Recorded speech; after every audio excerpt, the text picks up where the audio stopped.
Good evening and welcome to Monsters Among Us. I am your guide, Derek Hayes. I am back in the studio.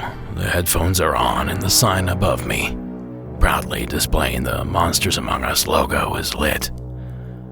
So you know what that means. It's time to get spooky.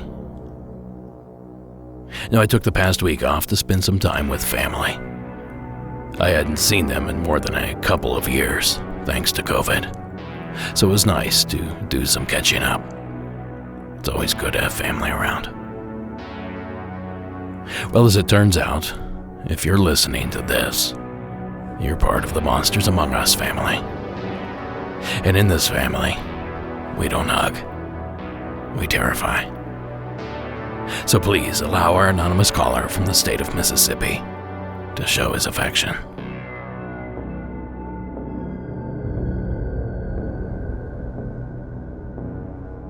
Hey, I'd rather not use my name, but I'm from Mississippi, and I was hunting one day, and I was in my climbing stand, seen a whole bunch of birds there, and I bet there was maybe 100 birds. They were just playing in the stream and whatnot, and I was just watching them because there wasn't a whole lot of movement going on besides them.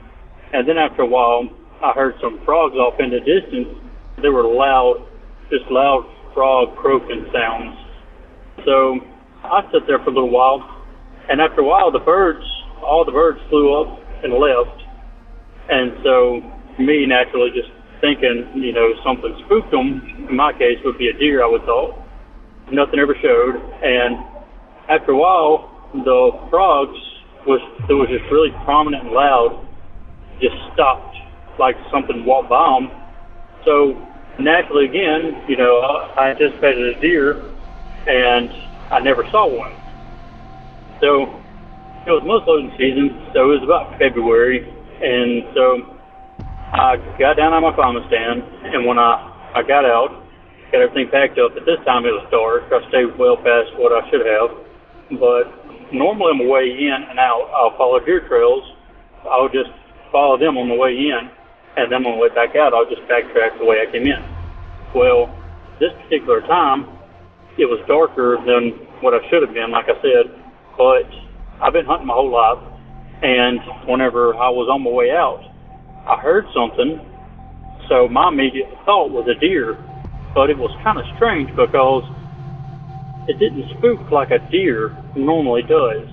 It kind of just rustled around to let me know it was there, and it was about 10 foot from me on the other side of this deer trail, which was, head high to me, and I'm 6 foot. But I waited there for a second to see if it was a deer, and nothing ever happened. It was I don't know. So I sat there and I waited, took my flashlight, and I shined around through there, and I never could see anything. So I said, well, maybe I could, kind of stick my head underneath a crossing deer trail right there, because I'm not moving, I'm just standing in one spot because it's kind of frozen. So I put my head down through the crossing deer trail, and when I did, I noticed that there was about a 4 or 5 foot, almost like a burrowed out nest in the undergrowth.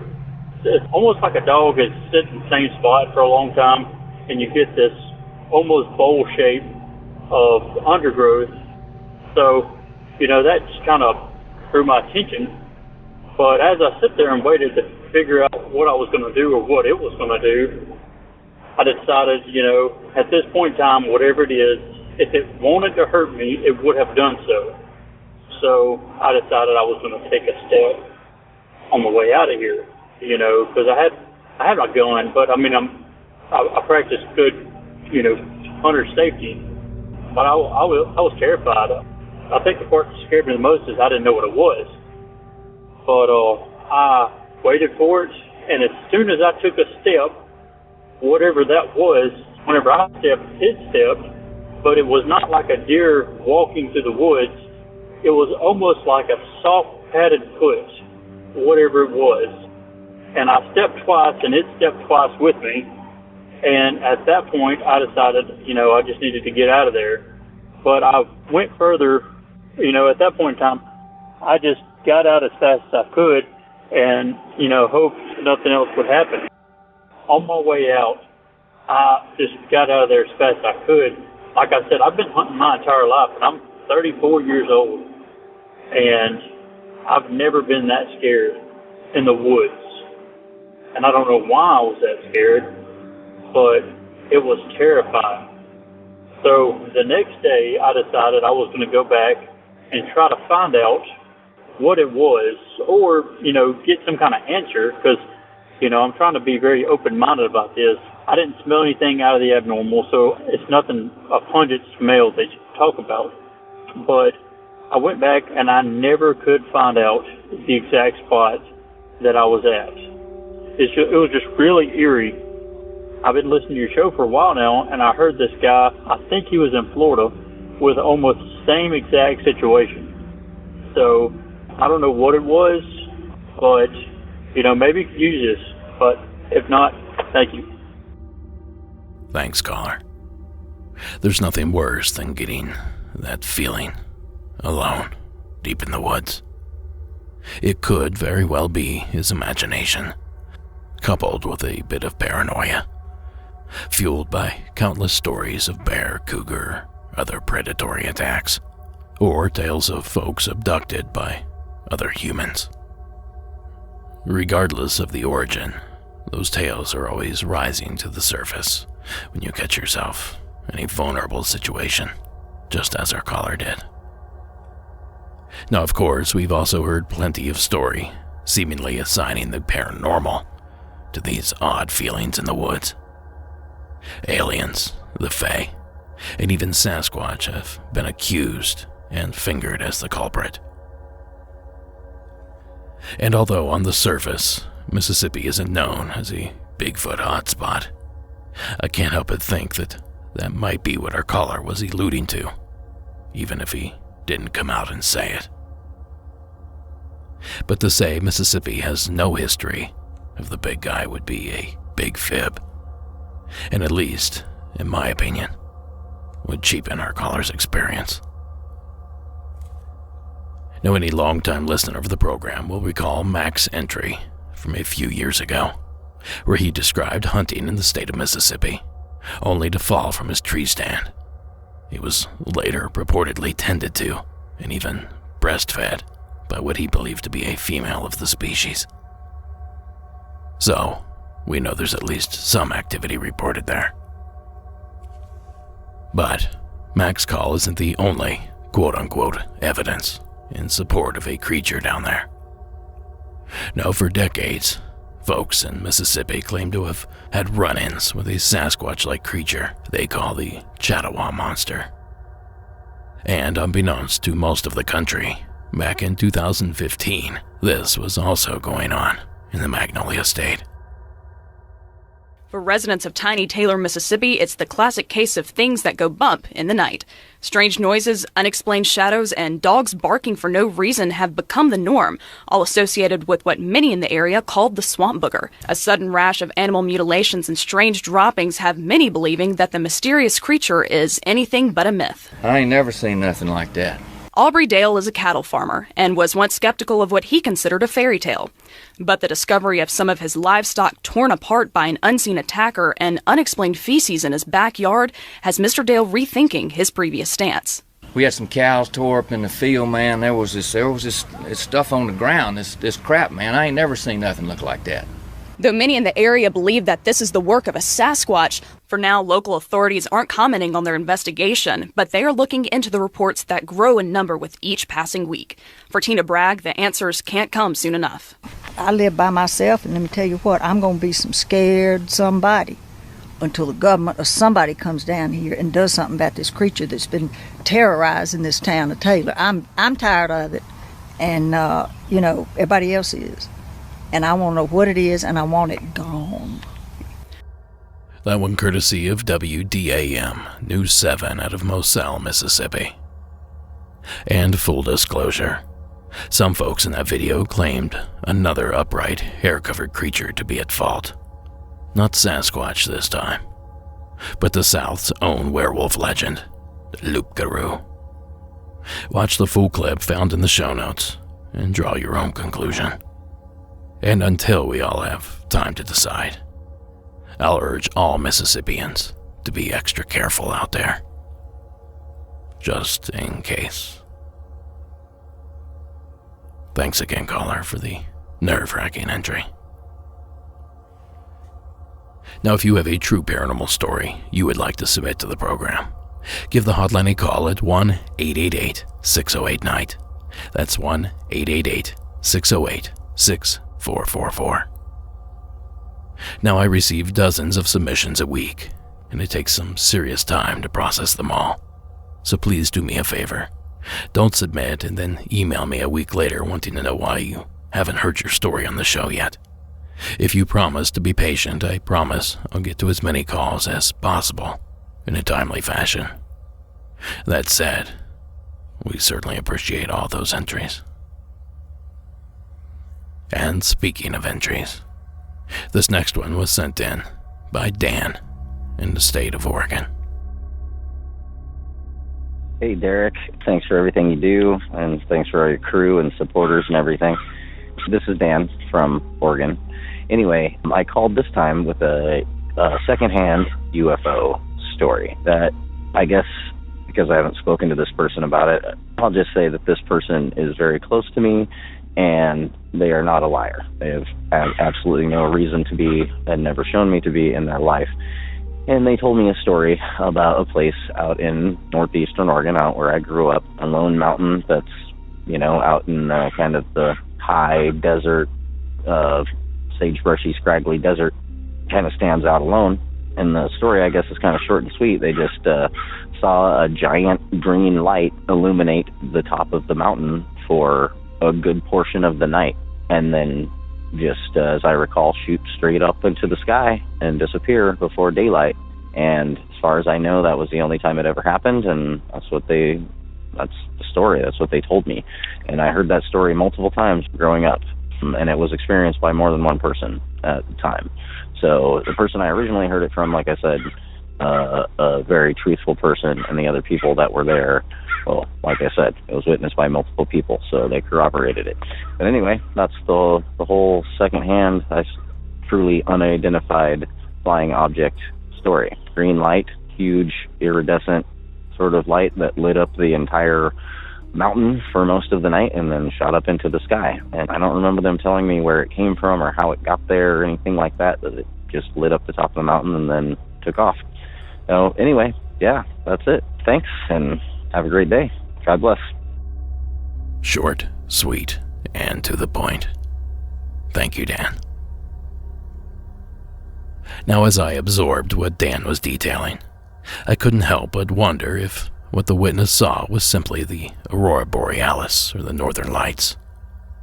The longevity of the sighting and the green tinge to the lights only helped to cement that theory for me.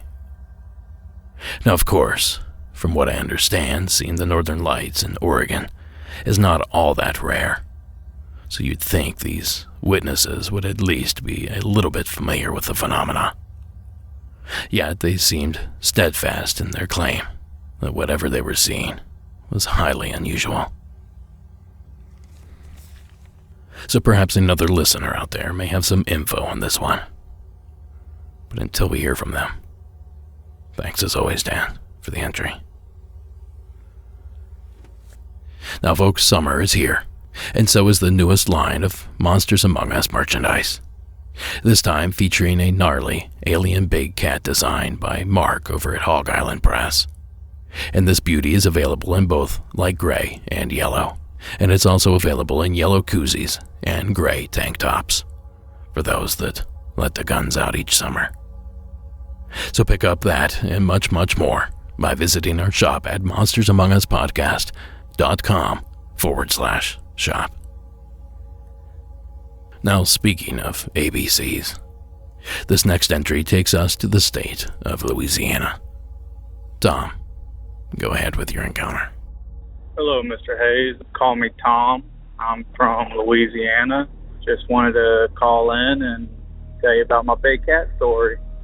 Now, this happened back in I'm going to say early 2000s. I was about 8 or 9 at the time, and we were riding back home from my grandpa's house one night, me and my brother on the four-wheelers and my mom following behind us. Well, the road we was on cuts across between two parishes, and we were in West Inlaw, West Central Louisiana, going from Sabine to Vernon, and we were coming around a curve, and about 25 yards in front of us, we had not one, but two big black cats run across us in the middle of the road.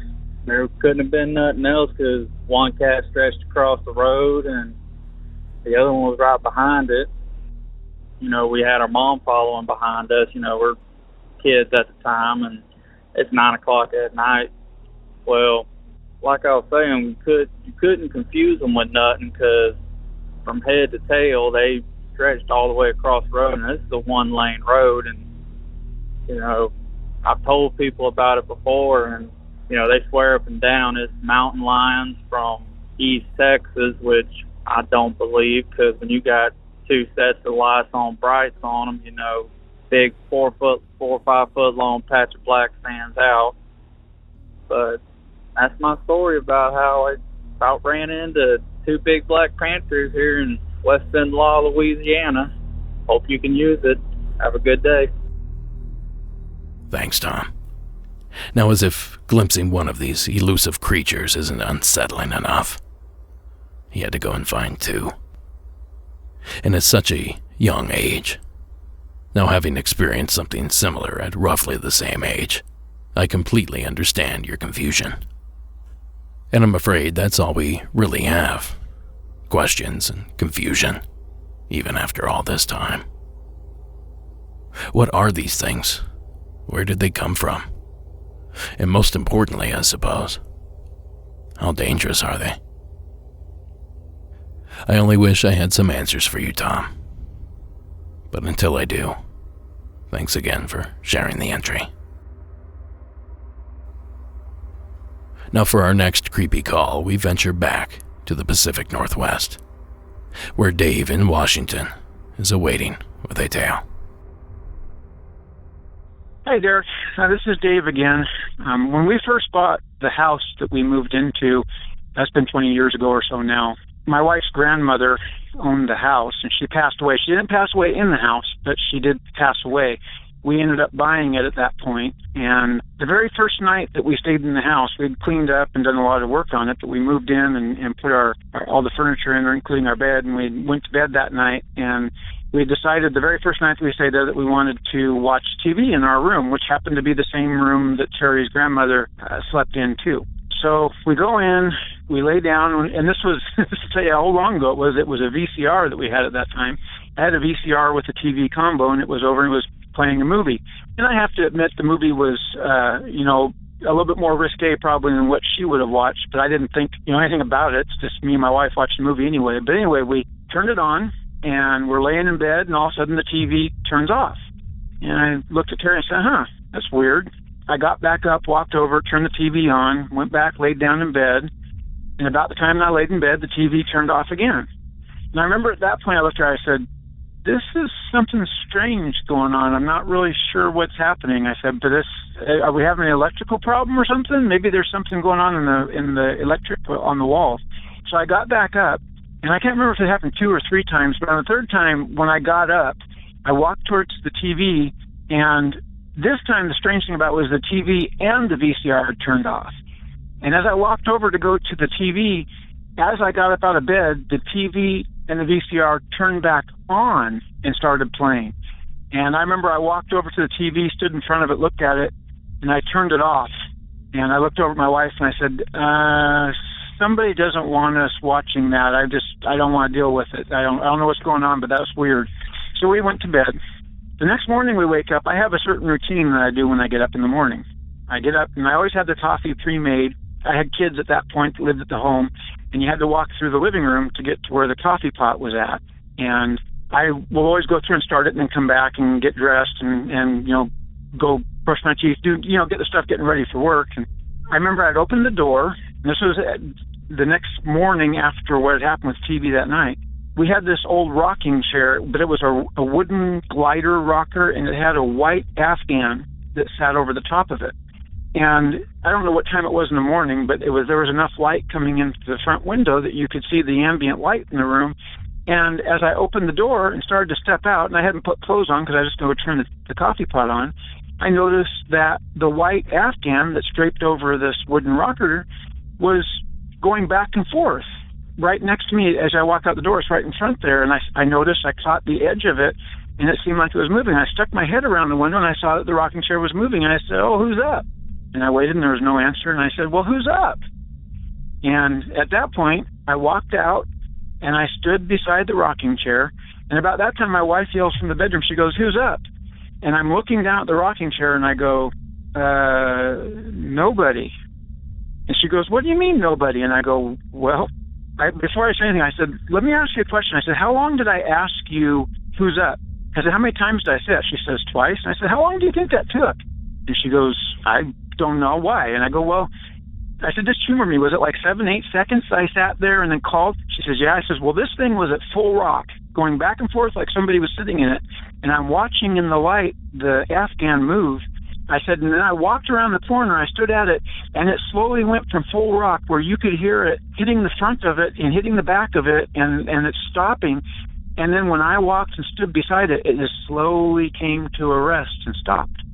And she told me, she said, "Well, maybe it was the cat jumped in it." And we argued the point for a couple of seconds, and I finally said, "Let's take your example." So I went and grabbed our cat.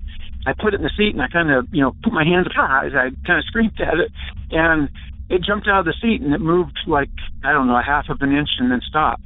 And this thing was at full rock for close to at least somewhere between 7 and 10 seconds.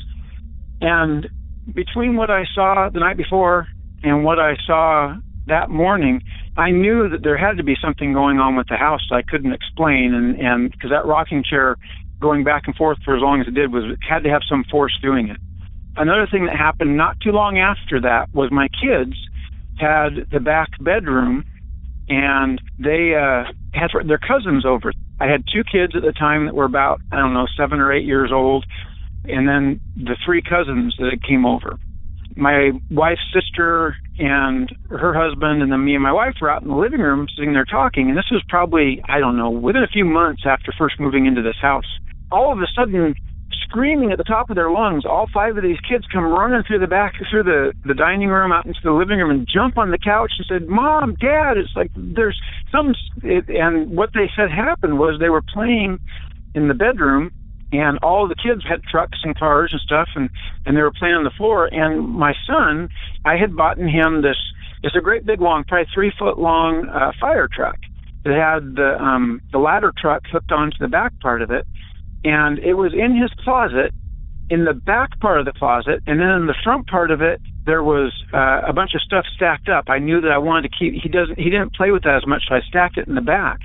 This thing evidently had came out of the closet, launched across the room, slammed into the wall above where his bed was, and landed on the bed. And all 5 of the kids said they looked at it and then just ran screaming out of the room and couldn't believe what they had saw.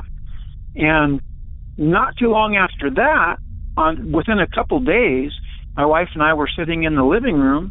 We were watching TV, and we had on top of the refrigerator, there was some tortillas sitting on top of where the bread box was.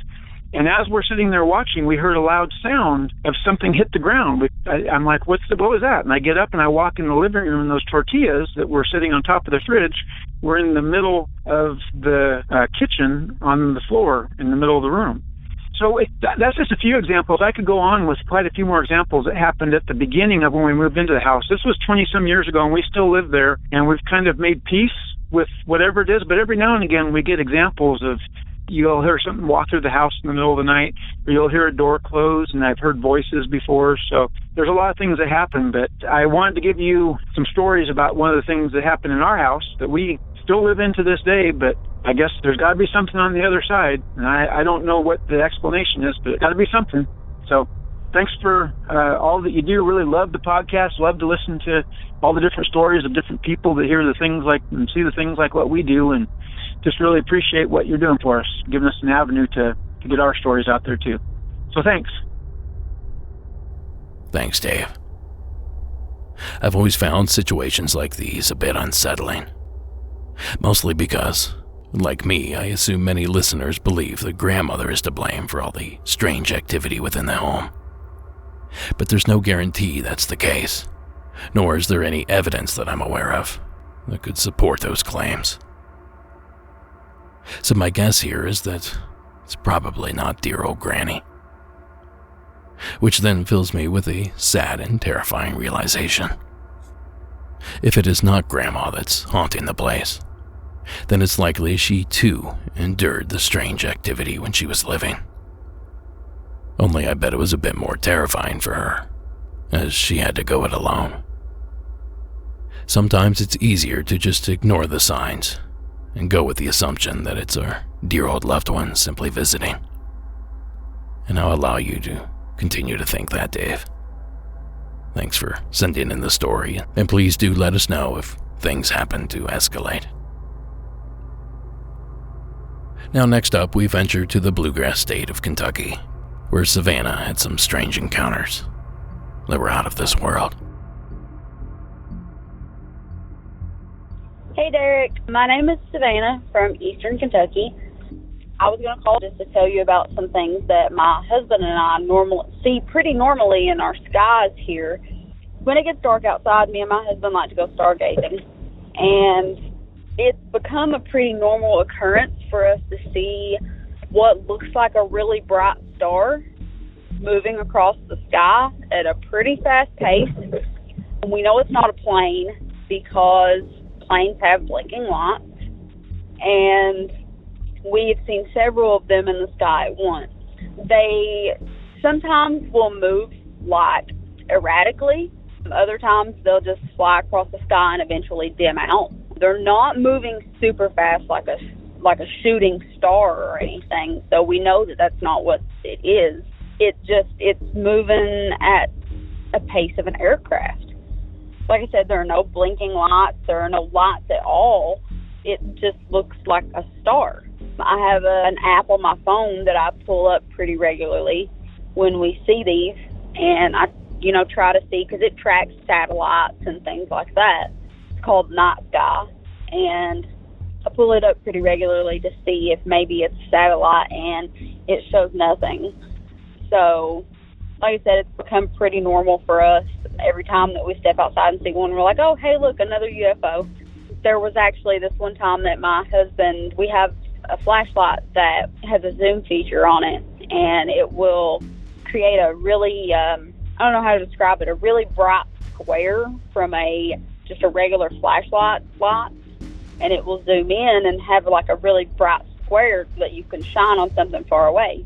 My husband used the zoom feature on something that he presumed was a UFO, like we saw, and it got really bright all of a sudden, like super bright, and moved faster across the sky and then disappeared all of a sudden, like out of nowhere. And it freaked both of us out. Both of us saw it. We're not under the influence of anything when these things happen. We just see them, and they've become kind of normal for us. So I'll call in with more stories. I love your podcast. Thanks. Thank you, Savannah. I love those sky viewer apps. They certainly take a lot of the mystery out of the nighttime sky. But of course, in those rare occasions when the app also doesn't know what we're looking at, it's certainly a cause for concern. But the phenomena described by Savannah is nothing new to the state of Kentucky. In fact, the residents there were dealing with something quite similar, even 45 years ago. The following clip is property of WLKY out of Louisville, Kentucky, and originally aired on February 5th, 1978. Bloomfield is a small town about 40 miles to the southeast of Louisville. Its population is about 1,100. But don't think that because it's small, nothing ever happens here. In Bloomfield and the communities surrounding it, UFO sightings have become almost a nightly experience. And residents have been doing a lot of stargazing since the sightings began about 2 years ago. They usually happen outside of town, but not regularly.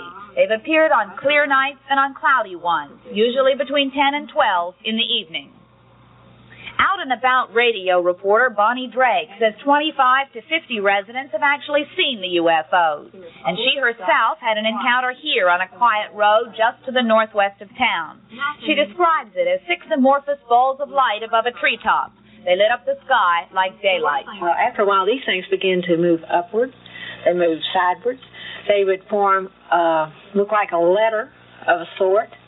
And anytime a car would pass along the road, they would go out. And then after everything got dark and still again, then one by one they'd come back on. Or if an airplane came over in the vicinity, they would go out. And then one by one they'd come back on. Some things never change. And of course, the state is also home to the Hopkinsville Goblin attacks of 1955. I know I've spoke about those at length in past episodes. So I think it's safe to say that there's something odd taking place over the state of Kentucky. What that thing is, we've yet to figure out. Thanks again, Savannah, for adding to that anecdotal evidence. This podcast is sponsored by BetterHelp Online Therapy. Are you experiencing a lack in motivation? Are you feeling helpless, trapped, detached, fatigued, or even worse?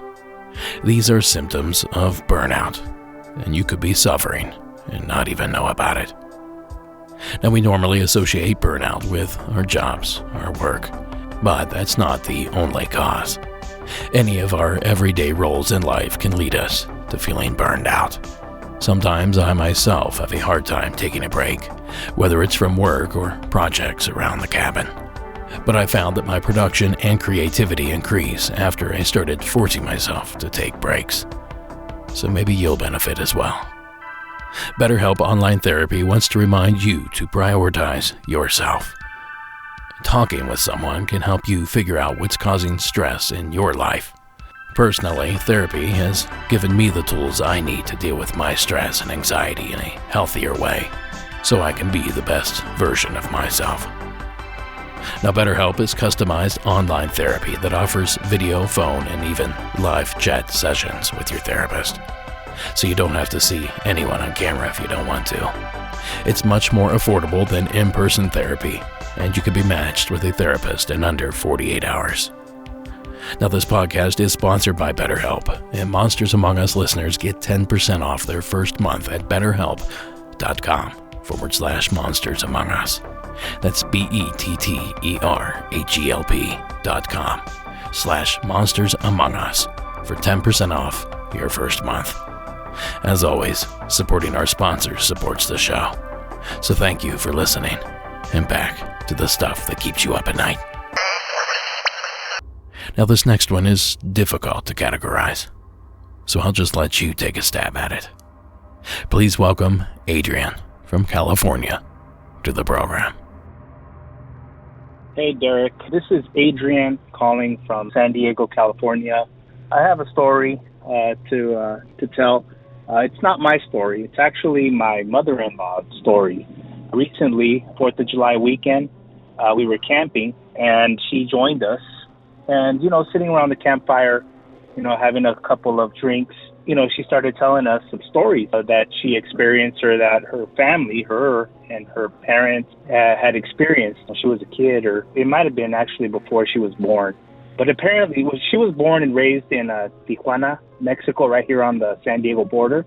The way the story went that she was telling us was that where her parents lived with her older siblings when they were kids, they lived on a street that had a corner market. and that her father and the owner of the little market were friends. So her father would go over there and hang out with him. And well, one night he was over there, hanging out, and apparently, he got drunk and was over there and was drunk. And my mother-in-law's mother, which is my wife's grandmother, had to go over there to retrieve him. So she went over, picked him up, started walking back to their home. And apparently she was kind of upset, and he was, drunk. And they were walking back, and it was at night. All she knew was that it was in the middle of the night. She didn't know what time it was, but it was dark. And they were walking on the sidewalk back to their home. Suddenly, she said that a robed figure, or a hooded figure, all in a dark robe with a hood on, she says as they were walking, this figure went right between the two of them, walking in the same direction and kind of passed them. They immediately saw the figure and, were kind of shocked but confused by it. And from what she was saying, that her grandmother was looking at it and thinking like, hey, this is really weird, that there's something definitely weird here. But she noticed that it wasn't walking, it was actually floating. And as it went past them, it was kind of moving along, floating along. And then she said it started, rising up into the air and then vanished. And so that's the story. They never knew what it was. And she was, frightened. He sobered up immediately when he saw that. And they just went home and, told their kids, and that's the story. So my wife's mother-in-law was telling us the story, and, I thought it was pretty cool. So, I'm just calling to report it. I love your show. I hope you can use the story. Long-time listener, patron, thank you. And keep doing what you're doing. All right. Have a good day. Bye. Thank you, Adrian, for preserving that experience, whatever it was. I always get a kick out of these entries from south of the border. Unicorns, human-owl hybrids, creatures in cloaks. The sky is the limit down there, and Adrian certainly is no exception. So keep the stories flowing, folks. We certainly can't get enough. And thanks again, Adrian. And a huge thanks for the support over at Patreon. Much obliged. Oh, and by the way, tonight's episode is the first featuring the extended stories for Patreon. So if you haven't yet signed up, do so over at patreon.com/Monsters Among Us Podcast. I'll have more information on accessing that bonus content later in the program. Now somehow we've gone this long into the episode without mentioning the phenomena we refer to as shadow people. So with Jill's help, let's rectify that situation. Hi, my name is Jill. I'm calling from Fargo, North Dakota, but my story takes place in Minnesota. And it takes place in the summer of 1990. I call it the time I communicated with a shadow man. Okay, so it takes place in 1990. I just graduated high school, and my friends and I had spent the summer working and going to bonfires and house parties and partying all summer. By late summer, people were getting kind of tired of parties, and stuff wasn't really happening as much. The night this happened, it was late summer, nothing going on. It was super hot, heavy weather, muggy, drizzly. The kind of weather, a big storm is coming. So I worked until like 8:30 or 9, and then stopped by my boyfriend's house, and we sat out on the porch and shared a cigarette and talked for a little bit in the rain, and then I drove to my family's house. My family lives in a rural area. It was about 15 miles out of town, west central Minnesota, and for a visual, it wasn't like a run-down old farmhouse. It was just a small white ranch-style house that my dad had built the year I was born, so it was less than 20 years old. And by the time I got home, it was like between 10 and 10:30 at night, and my parents were already in bed, and it was raining harder, and you could just tell there was going to be a big storm. So I went down to the basement and I turned on the TV. I was going to watch David Letterman, but at some point I must have fallen asleep or something. But I was always scared of basements, so I knew that I left the light on, and I know the TV was on. And I fell asleep on a couch that runs across the middle of the basement, so half the room was in front of me and half the room was behind me. So there I am. And at some point after that, what I describe as a man in black. I've always called him the man in black because I didn't know this term shadow man until I started listening to your show. So this man started communicating with me telepathically from behind the car. And he told me, without words, telepathically, that if I concentrated really hard, I could change my molecules and become invisible. And I said, I don't think I can do that. And he said, yes, try it. So I tried very hard, but I couldn't make myself disappear. So then he said that he would help me, and together, whatever we did, I concentrated super, super hard, and I became invisible. And it was incredible. And I was like, no way, I can't believe I'm invisible. And then I said, if I can change my molecules to become invisible, why can't I change my molecules into a thought, go into your head, and change your mind? And then the fun was over. The man behind the couch didn't say anything, but I could feel that he was like either mad or really displeased. I could just feel it. And then there was like a big boom, like a crack of thunder or something. And my eyes popped open and my body was there, and I was just tingling with like electricity, like how when your foot wakes up from being asleep, my whole body was feeling like that. And all the lights were off and the TV was off, and I was absolutely freaked out. And I ran up the stairs, and as I was going to the kitchen to my bedroom, I looked at the clock, and it said like 12:30, and I ran to my bedroom, I shut the door, and covered myself up with a blanket, and my heart was pounding. It was so freaky, and I just stayed there till I fell asleep. And then in the morning, I laid in bed for a little bit thinking, wow, what a crazy dream I had. That was just nuts. That seemed so real. And I went out into the kitchen, and my mom was making herself some toast, and she didn't make eye contact with me. She was just kind of mad. She was kind of mad at me because she thought I had gone home late. She was buttering her toast, and she said, why did you get home so late last night? And I laughed, and I told her I was home early last night. I just went to the basement, and I was watching David Letterman. And she got kind of mad. She said, you were not in the basement last night. I went downstairs because of the storm to unplug the electronics, and you weren't there. So I couldn't argue with her because I've been out every night all summer, and like she's going to believe that I had become invisible on the couch. But I firmly believe that is what happened. And to follow up a little bit, like for months, I couldn't wear a watch. Like if I put on a watch, it would stop working, and I would take it off and it would run. So I would think I would have a defective watch, and I bought like 2 other watches, and they both did the same thing. So I don't know. I believe it happened. Okay, thanks for all of your great stories. Bye. Thank you, Joe. Now there's something new to add to the Shadow Man phenomena. Communication.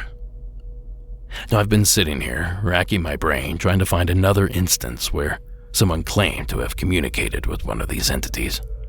Yet, disappointedly, I came up empty-handed. I can't for the life of me recall any other experience with these things, detailing any sort of communication between the figure and the witness.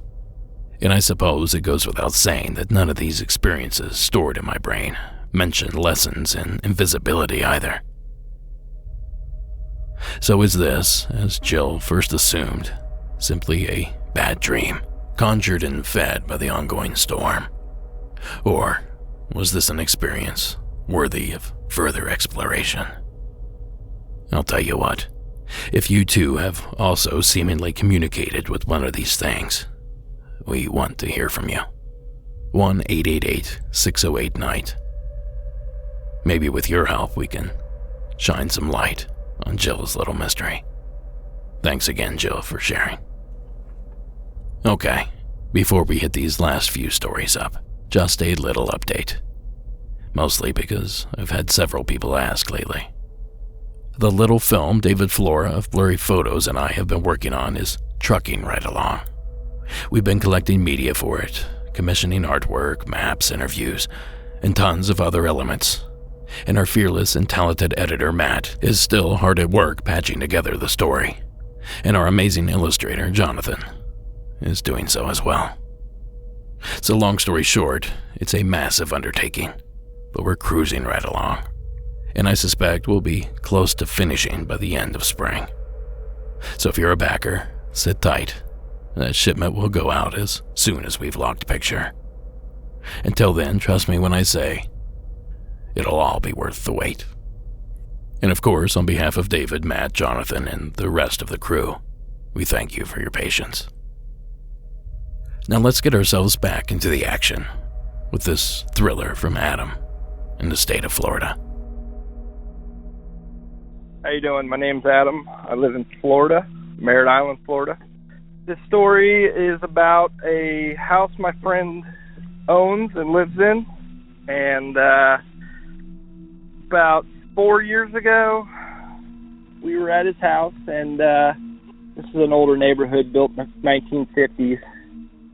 And our friends lived right next door. So we were all over there drinking some beers and watching TV, football.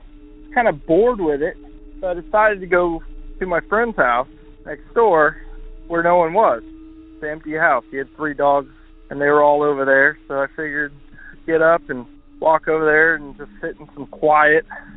So I did. I probably had 2 beers, no big deal. And I went over there, sat on the couch, and the 3 dogs were sitting on the couch with me.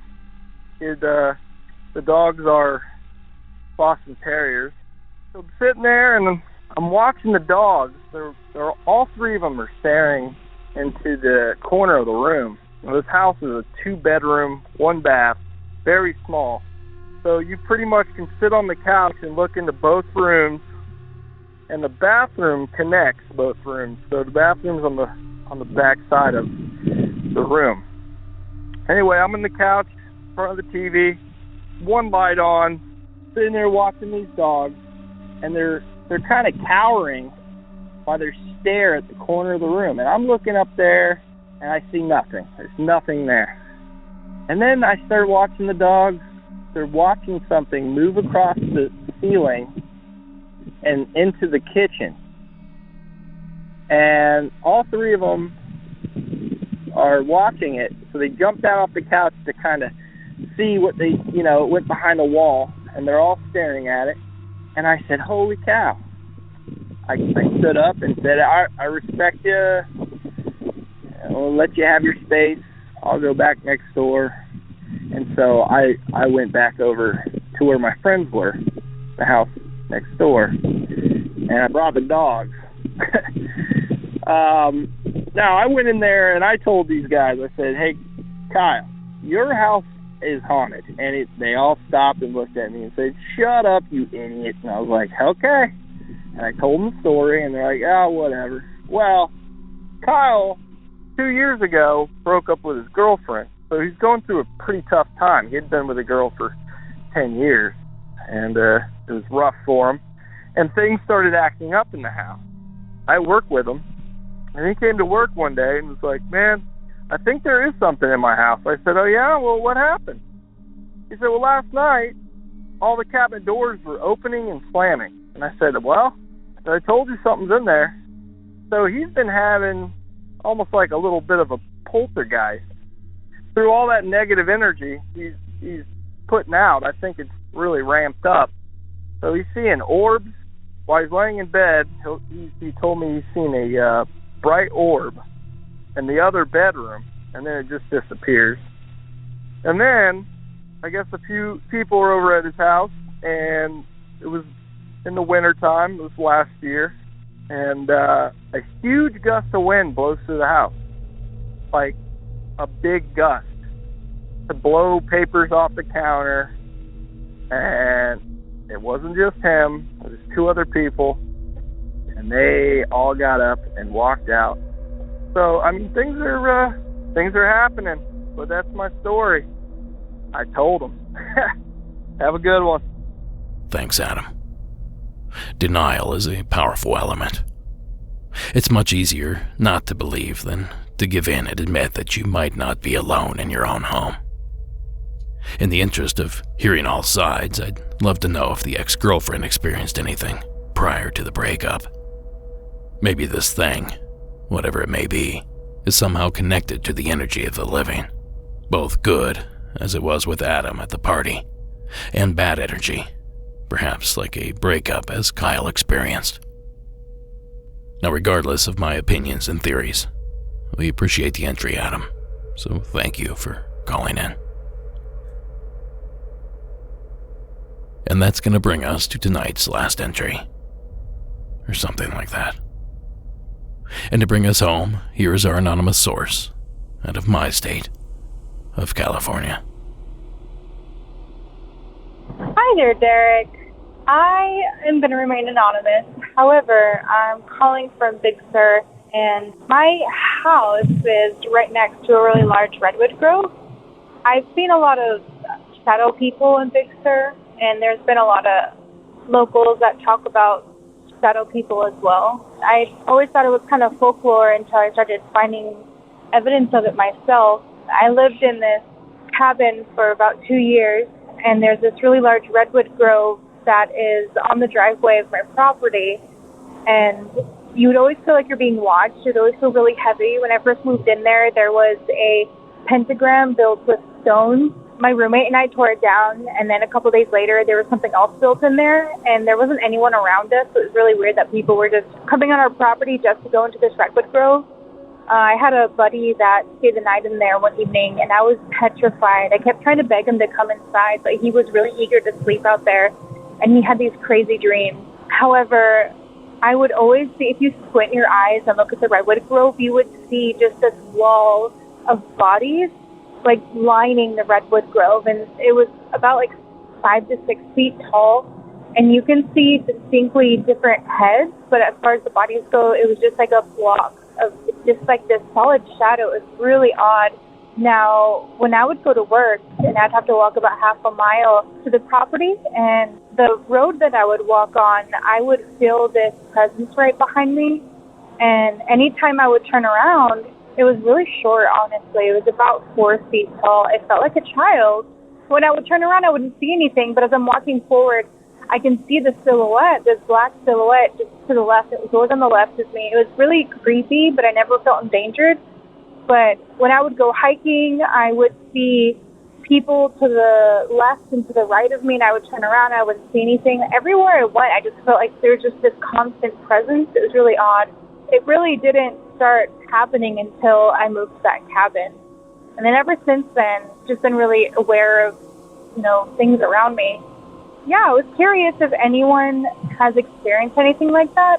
It was really odd. Like, you would be immediately outside of it and you feel fine, and as soon as you step in, there was just this heaviness, this pressure. It was kind of hard to breathe.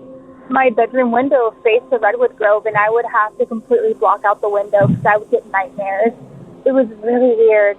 I mentioned before that I had a buddy who would come and stay the night frequently, and he would always sleep in that redwood grove. And there's a pentagram there when I first moved in. It was right by this really gnarly redwood tree that looked really cool. However, it was really dense and heavy. I wouldn't be able to hang out in that. It was a beautiful redwood grove. I would love to just lay in a hammock all day, but the energy was so dense I couldn't stand being in there for very long. My buddy was very drawn to that redwood grove, and he would sleep right where that pentagram was. I told him about it when I moved in, and he thought I was being silly. And I even told him about, finding animal skulls and finding weird things in there. But when I would go out and grab him in the morning to go get breakfast, he would be sleeping in that same spot that the energy was really dense. He would always feel drawn to it. He said you'd always see owls flying over him. There was a pair of owls that lived in the grove. it was weird that he would always end up sleeping in that one space. I never showed him where it was because I didn't want to freak him out, but I'm just curious if anyone has experienced anything similar to that. There's a lot of folklore about shadow people in Big Sur, so I'm curious if anyone knows any more about that. I hope you have a great day or a great evening, and I look forward to seeing you next podcast. Take care. Bye, Derek. Thank you, caller. That spit of land is indescribable. To simply call it beautiful would be at best inadequate. The cliffs, the crashing waves, the deep blue water, the darkened groves, and the bright sandy beaches. It's a land of contrast, a land of sea and fog, a land of shadows. And anyone that's spent any amount of time in the Big Sur can tell you that the place is magical, mysterious, and, dare I say, otherworldly. And as one would imagine, the place is full of stories and legends. One in particular is very reminiscent to what our caller conveyed to us this evening. Shadow-like entities that for centuries now have been said to lurk the shadows, crags, cracks, and canyons of the Santa Lucia Mountains. Many claim the Chumash tribes told legends of tall, shadowy figures that stood vigilant over the coast. The Spanish, too, spoke of these motionless figures, always watching, ever observant. 20th century writers John Steinbeck and Robertson Jeffers wrote of these shapes, even helping to put a name to the phenomena. They call them the Dark Watchers. And believe it or not, our caller isn't the only one that's seen them lately. We see the Dark Watchers all the time. They are always out at dusk and dawn. All you see is just a tall, dark silhouette. They almost look like horses standing on their hind legs with the assistance of a walking stick. It's pretty creepy, and nobody has ever seen them close up. They disappear the moment you try to get close. Up in an area where no human could climb, I saw a black figure in plain daylight. I never seen anything like it up in the mountain. It was darker than dark, could not explain it. Today I saw it again and in the same spot. We passed the San Luis Obispo Reservoir, and as we drove on the road I saw something at a distance down at the end of the mountain. It was a really big human figure, but it wasn't. It had a black cape, kind of like the Grim Reaper, and it was leaning over holding onto a staff. Even in mid-light, he was very black and reminded me of a raven. We were coming home to the San Juan Bautista side when we saw a very large dark figure standing at the edge of the mountains. It appeared to have a large cape with straight shoulders that were very broad. It seemed to have a hunch on its back. At first from a distance I thought it was a condor, but when I got closer, it stood almost over 10 feet tall. It did not notice us driving behind it, but when we found a spot on the cliffy road to turn around and get a better look, it was gone. Now that sample of contemporary sightings comes to us via an amazing little video on the subject by Skeptoid with Brian Dunning. If you happen to be skeptical in nature, I think you'll enjoy the full clip, of which I've linked to in tonight's show notes. I scoured the web for media like it, and I'm here to tell you the pickings were slim. And that's coming from someone that actually did a video in the Big Sur covering this subject. Coincidentally, you can find that in the Monsters Among Us YouTube page. So there you go, caller. At the very least, there's a legend in place, and a few sample experiences to help corroborate your claims. There's certainly something spooky about those mountains, and there's definitely something watching. Thanks again for calling in. And that's going to do it for this episode. Monsters Among Us is written and produced by me, Derek Hayes. Additional support is provided by Sarah Carter Hayes and Addie Lloyd. All media used in this production is done so under the protection of fair use. If you like what you hear, be sure to follow us on Facebook, Instagram, and Twitter. And while you're surfing the web, do us a favor and leave us a rate and review wherever possible. Now keep listening for a sneak peek of tonight's Beyond episode. And for the rest of you, I'll see you over at Patreon.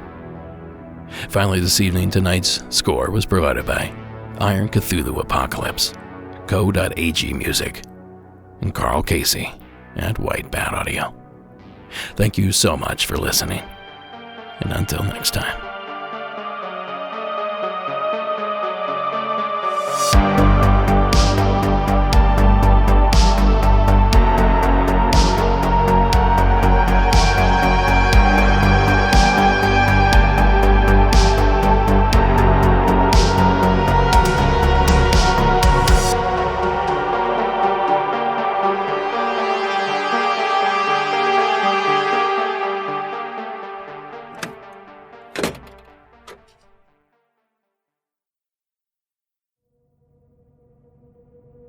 Alright folks, tonight is the night all these new Patreon changes take place. So bear with me while I scribble down a map of the updates. As you can hear, there is still a secret story, which will now be the opener for this new extended program. Or something like that. I'm sure you'll get the hang of it as we move along. Anyway, here to kick all this off for us is Haley from the state of Minnesota. Hi, Derek. My name is Haley, and I live in Minnesota right now. I was just listening to season 9, episode 13, and heard Allie's call about the mummies. And I just thought, oh my gosh, I've got to pull over and call in and share my weird mummy experience. So this happened probably 8 months ago, so maybe in fall of 2020. I was laying in bed. It was probably 3 a.m, so middle of the night. I woke up and I saw I want to say it was 9-foot tall mummy in my room, just kind of hovering sort of to the right of the bed, and it was turning very slowly from left to right. And it had the wrappings. It was very skeletal looking, and I am fairly positive it was a hallucination. My boyfriend regularly has hallucinations, like when he wakes up and isn't quite awake yet, but this is the first time it's ever happened to me. So that's why it was notable to me. It's never happened to me since. And yeah, I was really freaked out by it, but and it wasn't sleep paralysis because I was able to move. I remember shifting in the bed to try to get a better look at it. But at the same time, my cat was asleep right next to me, and she didn't react. So that's why I feel fairly positive it wasn't there, because usually if something weird is up, the cats will react to it. Anyway, hopefully it's of interest, even if you don't end up using it. Have a great day. Thank you so much for the podcast. It has provided me hours and hours and hours of entertainment. Thanks. Bye. Thank you, Haley. It's certainly a notable sighting in my opinion, and yet another in a long line of stories about strange figures entering bedrooms. As Haley had mentioned, the mummy has previously been named, as had various dinosaurs, strange dogs, and, believe it or not, monkeys in overalls. So maybe don't be so quick to assume a hallucination is to blame, Haley. It's always good to explore all your options. Just in case. Thanks again for calling in. And this is where we leave our regular listeners and venture into a world beyond our own. If you'd like to join us, visit patreon.com/Monsters Among Us Podcast and select the $5 level. Now this next one will surely scratch any itch pertaining to odd or strange coincidences. Please welcome Emma from the Carolinas to the program. Hey Derek, my name is Emma and I am a repeat offender caller. I've always wondered growing up, if people can be cryptids, just certain people have certain abilities or phenomena.